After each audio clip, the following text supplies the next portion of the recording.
King arrived this morning. He came on Flying Scotsman all the way from Gromont to here and Pickering, and the purpose of the visit, of course, was to celebrate our 50th anniversary. We are 50 years old this year, and also at the same year the 100th anniversary of Flying Scotsman. So the two together, it's been a 150 years celebration. And you met and you spoke to the King yourself. What was that like? That was amazing. And the King was he arrived on the Royal Train. I was able to meet him off the train, and he has spent the morning meeting our volunteers and our members of staff and people who do all sorts of work across the railway.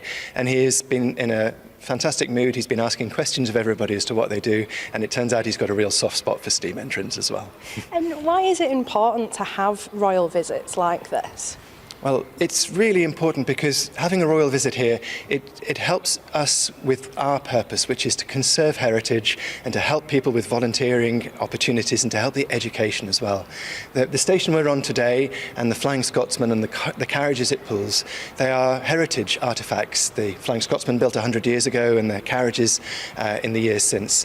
And they conserve a way of life and a way that people travelled, which of course we don't have anymore. And so we want to conserve that and keep that going and allow people to see and hear and understand about times gone by.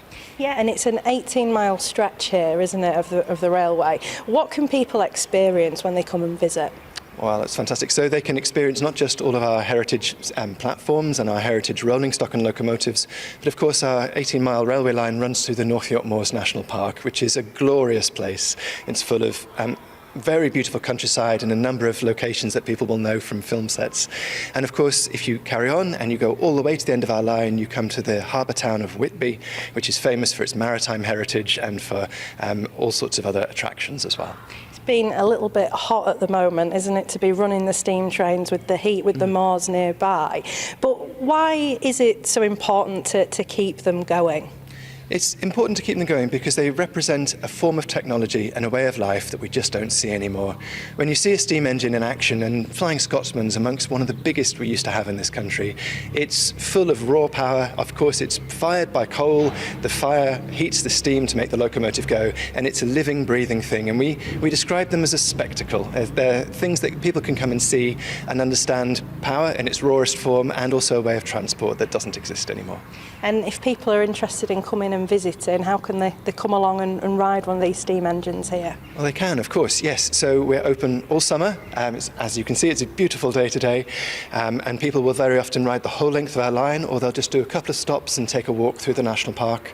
And then as summer gives way to autumn and winter, in the winter season we run Santa specials, and we run an amazing train of lights as well, which is the same steam experience but with the train lit up in lights through the darkness of winter.